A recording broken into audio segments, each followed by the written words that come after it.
Hey everybody, it's Susan Poizner here, and welcome to the Orchard People podcast. Today I'm running a special classic episode, and this really is a special one.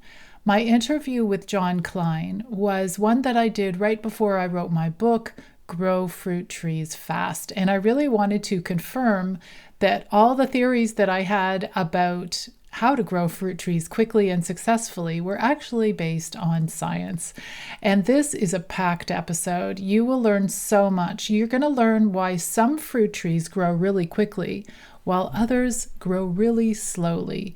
You'll learn how vigor and precocity are two different things and how that affects when your fruit tree will first produce fruit.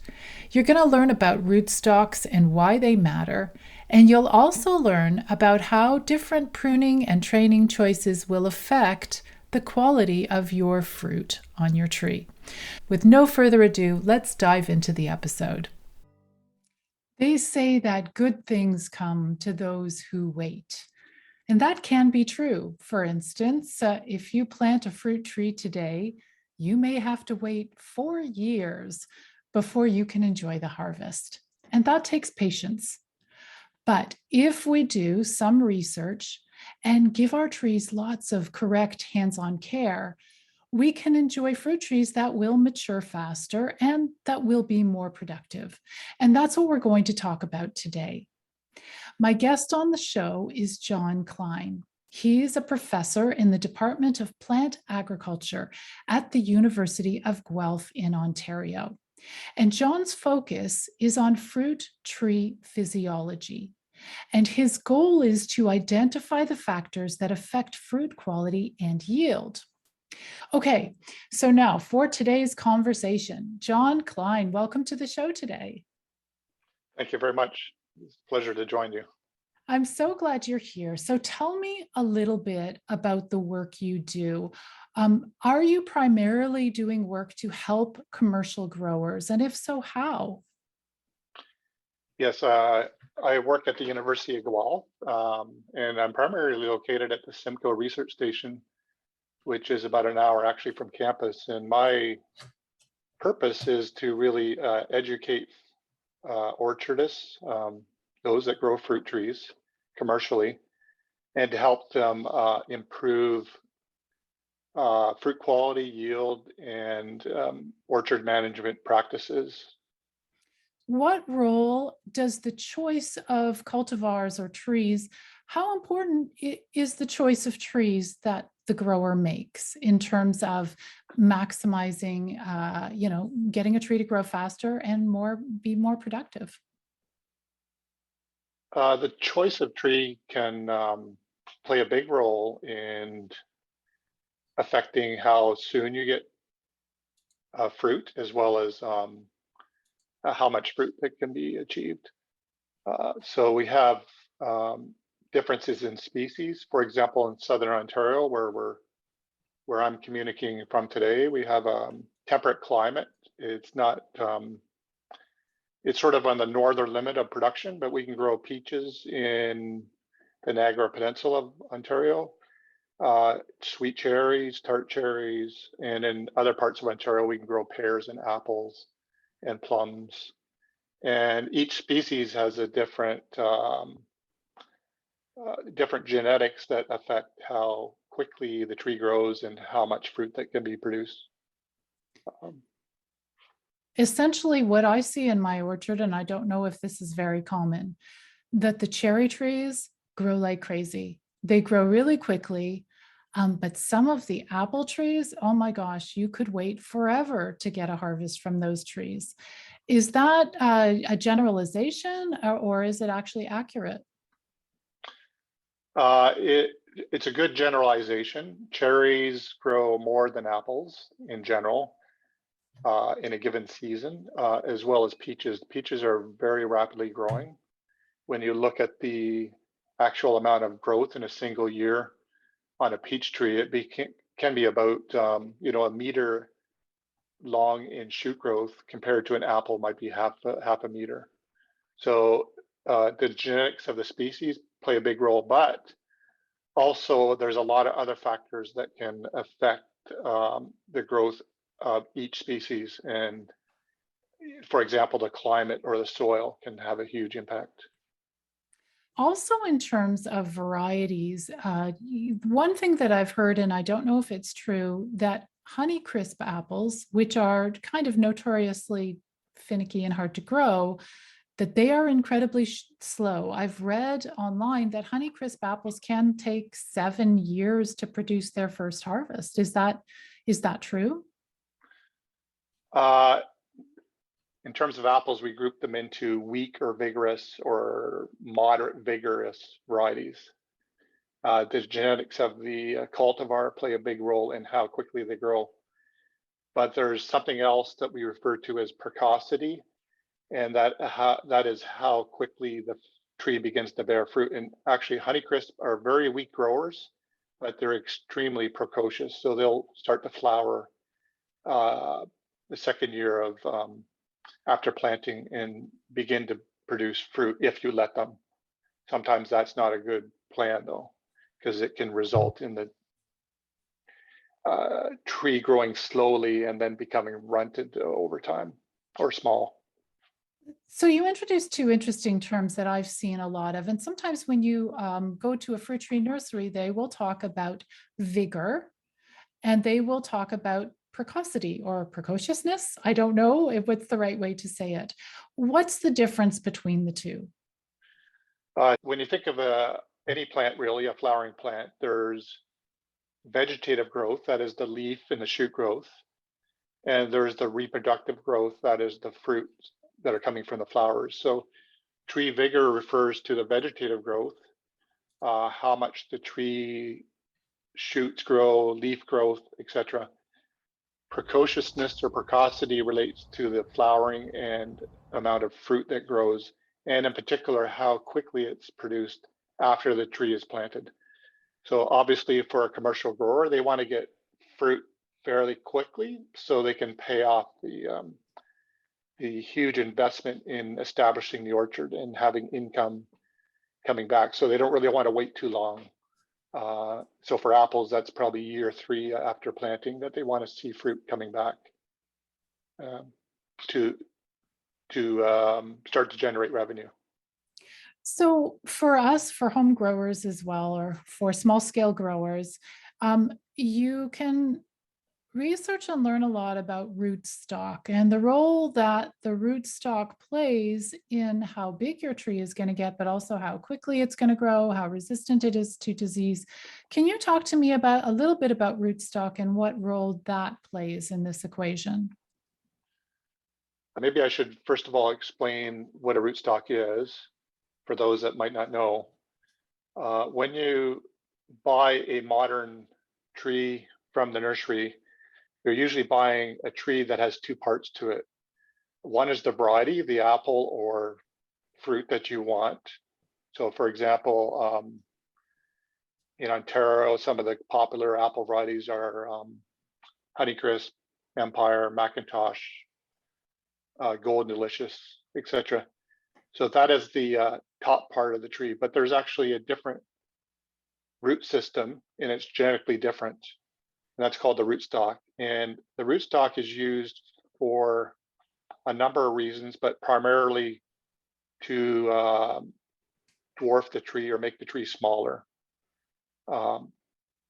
It also does a number of other things that can benefit the grower, but that's the primary function of the rootstock, to provide size control or control the vigor. I've got a few interesting comments. I want to read them to you, John. This one is from Lisa in New Hampshire. She writes, my Red Haven peach produced the fastest and most fruit. I have several varieties of peaches, pears, and apples. So that's interesting. So she's growing lots of different things on one site, but the Red Haven beats everything. Does that say anything to you, or is that an accident? We don't have a lot of size controlling rootstocks for the peaches. So generally they grow a lot more than apples, where we have a huge range of rootstocks that provide size control. So I would certainly concur with your listener there from New Hampshire, where Red Haven grows very, very quickly and vigorously. What you're saying is these size control rootstocks, because they're designed to make your tree smaller, they may also be designed to get your tree to grow a little slower. So maybe the smaller the tree, the less growth you get, the less growth, the less vigorous. Could that be? Yeah, that's the primary function, is to offer size control. More important, it's also to offer disease resistance and in our climate, cold hardiness, where we're at the normal limit. So we want to make sure the tree can survive the cold winters that we experience here in Southern Ontario. So, okay, this is from Eric. Good afternoon. Eric from Hamilton, New Jersey here. For apples, we bend the branches down slightly below horizontal. And for pear, we bend the branches down to horizontal. This supposedly triggers the hormones of the tree to produce fruit rather than produce wood. This is quite contrary to the crotch angles that are taught in the US. Wow, Eric, thank you. What a great question. John, what do you say? Can you explain what his question is? We call this training of the tree training. And in modern orchards, it's branch bending is a technique to promote flowering and therefore fruiting. When the tree or the shoot is growing vertical, it has a tendency to be vegetative. In other words, grow leaves and grow, compete with the main leader of the tree. If we want to switch it into growing fruit, we can do that by bending it, and you bend it and tie it down with various techniques. So you can use weights or string spreaders. There's various ways. There's no right or wrong way. And what that does is it changes the apical dominance of the tree. If you think of a tree, the very tip of the tree or the main leader is dominant over other parts of the tree, and that's through a physiological process called apical dominance. It's actually there's a hormone produced at the apex of the tree that's inhibiting the growth of the shoots down below. So the tree grows up tall and sort of in a Christmas tree shape. Branch bending is a great technique to encourage the tree into fruiting earlier. So essentially, by weighing these branches down, stopping them from growing upwards, we are actually switching our tree into a different mode. We're telling the tree, okay, it's time to produce fruit. Don't mess around with too many leaves. We want some fruit as well. What a great question. Thank you, Eric. Next, we've got one from Carolyn. Hello, my name is Carolyn, and I reside in Edmonton, Alberta. Could you please ask your guest to comment on this? I have noticed apple trees in my neighborhood hosting more than one variety of apple at the same time, likely from the owners grafting a new variety onto an established tree. Can you comment on if this is a recommended practice? How many varieties can be grafted at the same time? A lot of the retail nurseries will sell trees that have multiple varieties grafted onto them. And they use, this is done in the nursery using grafting techniques that they graft the variety into existing branches. And there's really no limit to the number of cultivars that can be grafted in. Probably it's only limited by the number of side branches that you can graft into. It's not very practical to do it commercially, but it's certainly great for the home gardener to experience these different fruits that might mature at different times. And it's certainly a great conversation piece. In a previous show, actually, we featured a person who has created the tree of 40 fruits. So this is a tree that he reproduces across North America, where not only are there different cultivars of one type of fruit, so like a bunch of different types of apples on one tree, he's got on one tree various different types of stone fruits. So you may have apricots and peaches and plums all on the same tree. Yeah. So that was an interesting conversation also on this show. And now here we've got a question from Greg. Greg is from Bloomfield, Finger Lakes, New York. So Greg writes, I may send a question after I listen for a bit, but just reading the description and wondering about pruning, specifically aggressive pruning, and if it helps with fruit bearing time and the amount and what kind of cuts would you recommend to get more fruit faster? So that's Greg's question about pruning and how that can affect vigor and precocity. It's a good question, Greg. Generally, anytime you prune a tree, it's going to reduce the size of the tree, and it will delay fruiting. So it's not really a technique to speed up fruiting at all. But sometimes the trees get too vigorous, and as a rule of thumb, we generally do that. We do heavy pruning when it's dormant, like this time of year in the Northern Hemisphere, and we'll cut probably no more than a third of the tree at one time, and then we would do more the next dormant period.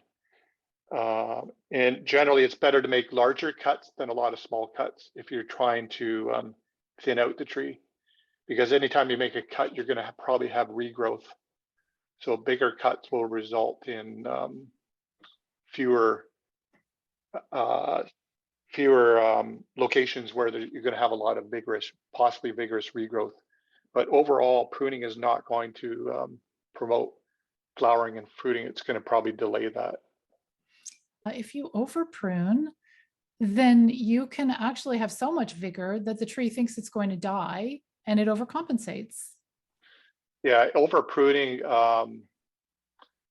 will generally lead to a very vegetative tree, and it could suffer because it's not getting enough leaf matter or leaves to support the photosynthesis to grow the tree. In most fruit crops, including grapes and tree fruit, we want a balance. You need a balance of both vegetative growth and reproductive growth or flowering and fruiting. And it's maintaining that balance is sort of the secret. And unfortunately, it's not a one size fits all. It depends on the species, the cultivar, the rootstock, the soil, the climate. All those things come into play when you try to balance the growth with the flowering and fruiting. So Jesse in Sweden, Maine, zone 4B, Jesse writes, Northern Spy is my most vigorous tree. And Jesse says, and it only took 9 years to set its first apple. He said last year it was a good crop, but that didn't slow it down a bit. But 9 years, what could be going on for Jesse that he had to wait that long for his Northern Spy to produce? For those that are outside of North America, you might not know Northern Spy, but it's a very old variety discovered in New York, and it's a very wonderful variety for cooking and baking. It happens to be very, very vigorous, as Jesse pointed out, and it's also notoriously late to flower and fruit. So those are very common characteristics of Northern Spy and some other varieties. The way to overcome that is really using a dwarfing rootstock, and we've done that in our orchards. We've used Malling 9 rootstock, for example, and you can get flowering and fruiting and bring it down to about year 3. So the rootstock itself can make a huge difference in both reducing the vigor and promoting flowering and fruiting much earlier. There are so many interesting Facebook comments here. This one was from Tom in South Central Illinois. So this is what Tom writes. I have some camp fields. That's a traditional American cider apple.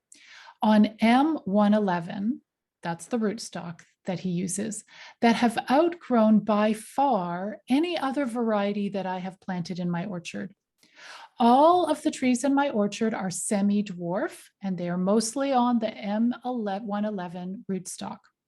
On the other hand, I have some Harrison apple trees, and that's also a very old American cider apple tree. And the Harrison apple trees are also on M111, and they are the slowest growing of anything in the orchard. So Tom says he has 3 of each variety. Each group is planted within 75 feet of the other. They're mixed together, so he feels like the soil is all the same, the climate is all the same. So why would some of these trees, the Campfields that grows really quickly on the M11 rootstock versus the Harrison that's just so slow on the same rootstock? It's a very good question. I'm not familiar with Campfield. I'm a little bit familiar with Harrison, but although I haven't grown that one, but I am familiar with some cider apples. M111 is it's classed as a semi-vigorous rootstock. So it produces a generally fairly large tree relative to the dwarfing rootstocks. It could be the inherent vigor of those varieties. So for example, Campfield may be inherently more vigorous than Harrison. I don't have that information in front of me to know if that's actually true. If that's not true, some other possibilities are you do get a lot of variation in soil, even in short distances. That may play a role. Or you could have soil-borne diseases. For example, if you take if you remove an apple tree and put an apple tree in the same place, you can get diseases. We call it apple replant disease. That could affect the growth of the new tree. So I'm sort of just speculating on what it might be. Another thing that can occur, and I'm not suggesting it's occurring here, but if you plant the union, where the tree is budded in the orchard, we call that a bud union, and that's the union between the cultivar or the scion and the rootstock. If that bud union goes underground or is covered with soil, the variety can actually develop its own roots, and that negates the effect of the rootstock. In this case, it would be M111. So it'd be like a seedling, a tree growing without a rootstock. So that could make the tree grow faster. That's a possibility. You can quickly just inspect whether that union is above the ground. If it's buried, there's a chance that the tree has become scion rooted, and that could explain why it's growing faster. But those are a few reasons. They may or may not be the reason in this case. It's a wonderful example because again, he's comparing them side by side, which I'm sure is what scientists, you guys do, right? You need to make comparisons. Yeah. Yeah. This is from Carl in Northwest Florida. And he writes, food forests imply shade. And that's something that must be considered also. I have gotten interested in the honey locust of the thornless types that allow a significant amount of sunlight to filter through. So Carl is talking about people who grow their fruit trees in these beautiful food forests, layered with native and other trees. And so I guess my question for you is, to what extent could shade slow things down or affect how your tree is producing if you don't even notice that you've got an overhead tree shading your tree? It's a great question, Carl. If you think about any tree, and particularly tree fruits, the driving force for any plant to grow is photosynthesis, and that requires sunlight. So intercepting that sunlight allows the plant to grow. So generally in fruit trees, if you're going to grow a fruit tree in a forest, you want a minimum of 30% sunlight. That's sort of the threshold at which growers try to avoid. Essentially looking for, in a commercial situation, looking for about 70% interception of sunlight. So the more sunlight, the better. But if you're growing a tree under a shady canopy, a fruit tree under a shady canopy, it can grow, but it won't be as productive or grow as quickly as a counterpart growing in full sun. And so he is mentioning one particular type of tree, the honey locust, which has very small little leaflets. Would they perhaps allow a little bit more sunlight through?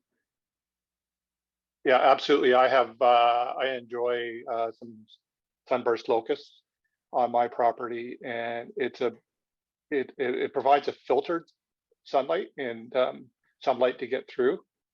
I would think it'd be quite possible to grow a fruit tree under that. It probably will be much slower growing, but it may be able to bear fruit. Usually, if you have too little sunlight, it will. The first thing that will affect the tree is the formation of flowers and fruit buds. So I think you'll know pretty quickly the effect of the shading on the tree and its fruiting habit once you try that. An interesting twist to this question is in an earlier episode of this show, we talked about growing fruit trees in extreme climates like Arizona. And so, in climates like Arizona, where it's like semi desert, they actually recommend planting your fruit tree with a little bit of shade because he was explaining that it gets so hot that the baby fruit literally cooks right on the tree. So there are times when shade will be beneficial, depending on where you live and what your environmental conditions are. Yeah, that's a good point. Pacific Northwest and Western Canada had some extremely hot conditions this year, and they experienced that excessive heat.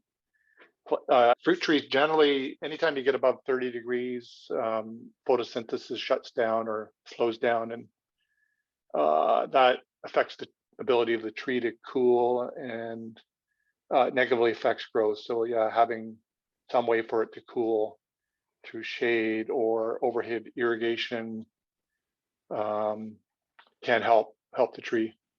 Yeah, that makes sense.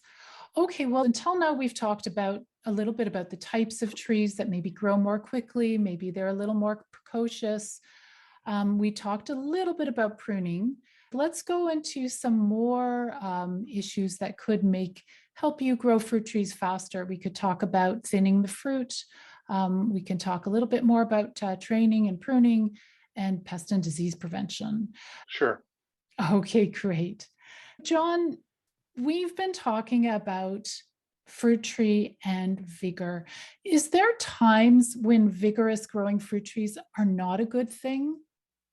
You want a balanced growth on the tree. So excess vigor can lead to disease pressures. It can result in making the tree difficult to manage, to spray, to harvest the fruit. All those things that are not always good. And so controlling the vigor is important either through pruning or other techniques in the orchard. And also with regards to pest and disease, that's something that you brought up. When you work with commercial growers, I suppose that's one of their priorities because that would really slow things down, wouldn't it? And ruin productivity. Diseases and pests can have a huge impact, not only on the tree and the health of the tree, but also on the fruit and the quality. So growers are very cognizant of trying to control those diseases and pests.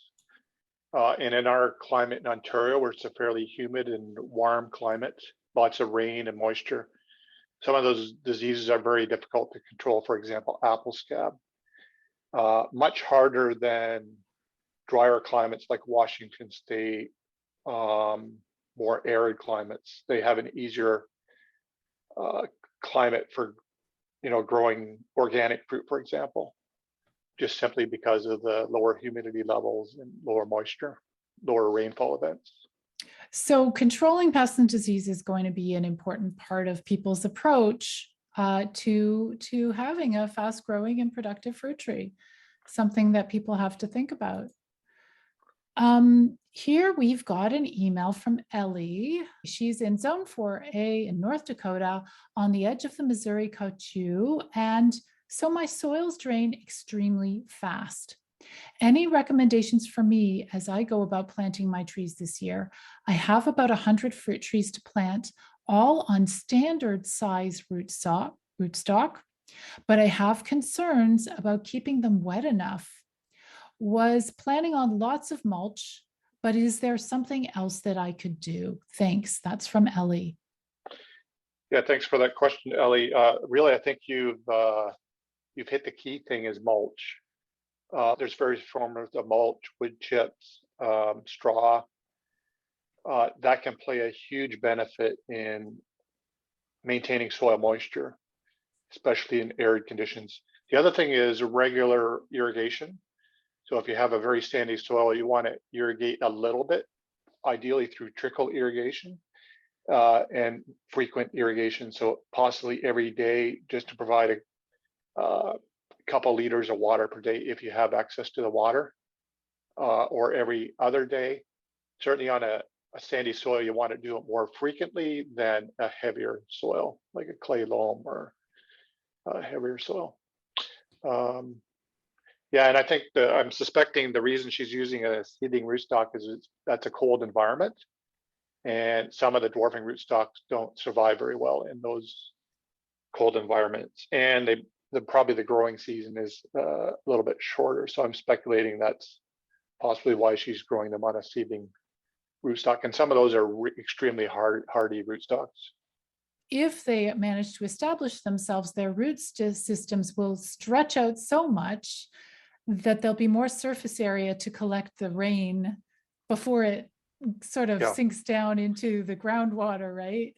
Yeah, or they may actually penetrate deeper into the ground to access the moisture that is there. So that could be a good strategy for overcoming a sandy soil and an arid environment. I've always wondered, in terms of the recommendations for sandy soil, you want to water more frequently. And what happens, either way, the water likes to flow downwards in sandy soil. It's going to go down fast. So why does it matter why is it better to do a little bit every day than to do a lot one day a week? That relates to a relationship between what we call the soil water holding capacity and texture. So those sandy soils, if you have a really sandy soil, it just can't hold that water. It doesn't have the clay particles to prevent the water from just draining away from gravity. So that's why you have to supply a little bit of water much more frequently than heavier type soil. I like to think of the clay particles as like a little storage. They have little cupboards attached to them somehow. They manage to store a little bit of water in the tiny cupboards, whereas the sand particles, they don't store anything. No cupboards. Yeah. So I want to make sure that we talk about fertility management. As a home grower, as an amateur grower, you go to the garden center and they have all these fruit tree fertilizers designed for fruit trees. Maybe there's lots of nitrogen. I've noticed that all of them have different numbers for NPK. So to what extent is managing the fertility on your site and of your trees important in growing fruit trees fast and successfully? Commercially, nutrition or fertilizers are extremely important to the grower. And it's really no different for a home grower of fruit trees. There are 16 essential nutrients in the plant. The most common ones we talk about are NPK, nitrogen, phosphorus, potassium. Those are the what we call the macronutrients, the ones that are needed in higher amounts. And really what we want to do is maintain an ideal level. We don't want to go below a minimum, and we don't want to apply excessive amounts. And having a balance of these nutrients is important. So commercially, what we do is we do a leaf analysis. We'll collect leaves in a certain fashion, dry them down, grind them, send them to a lab, and they actually tell us how much nitrogen, phosphorus, potassium, boron, zinc, iron, some of these essential nutrients are in the leaves. And that informs us whether we need to add more or less of a nutrient. And therefore, we're careful of the environment. We're not adding too much nitrogen that leaches into the ground. If we have excessive amount, if we have too little, then we have to apply more to get into these ideal ranges for the plant to grow and be healthy. Yeah, that's interesting. So what you're saying is what matters is the nutrients that are in your soil, that there's no one size fits all. You're doing a test, you say you can dry up the leaves and, send them for leaf tissue testing. But there is no one bottle of whatever that will solve all your problems. That's correct. And really, a lot of researchers have investigated the forms of nitrogen and the forms of fertilizers. Really, it comes down to the actual element. These products vary in the way they're released to the soil, but when it comes down to it, it's really the nitrogen and the phosphorus ions that feed the root system that get into the tree. So sometimes the form is less important than the actual amount of actual nitrogen or phosphorus, potassium that are applied either to the ground or to the foliage of the tree.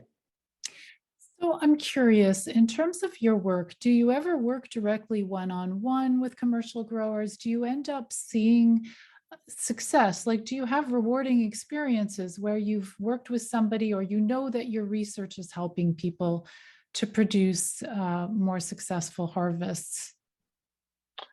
Yeah, actually, that's one of the greatest satisfactions I get in this job. I do a lot of work with the commercial growers in Ontario.